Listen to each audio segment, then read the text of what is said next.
Živjo, jaz sem Mila. Včeraj sem si ogledala film Gaj in svet 2 in danes imam srečo in nalogo, da se pogovarjam z glavno igralko Uma. Mila. Kako si prišla do vloge Gaje? Za avdicijo meni povedal moj prijatelj Nejn, ker je avdicija potekala v času korone, sva posnela self-tape, tako imenovan. To pomeni, da se posnameš, poveš, kako ti je ime, kaj delaš, čim se ukvarjaš.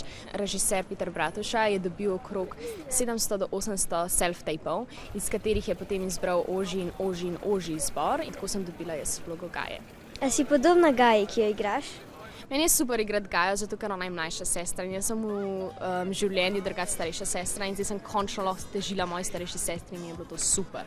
A je bilo težko na snemanju?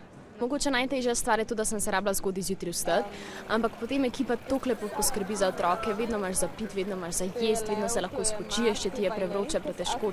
V filmu si jokala, ali je težko zaigrati, da si žalostna in jok? Mi smo to sceno snemali v šoli Prežihovega Voranca in z mano je bil moj oče Sebastian Kavaca, ki je odličen igralec. In on mi je v bistvu z njegovim igranjem pri tej sceni veliko pomagal. Ker je on Gajo jo spravil v jok, sem se pa tudi jaz slabo počutila in sem se tudi jaz začela jokati, tako da meni težko.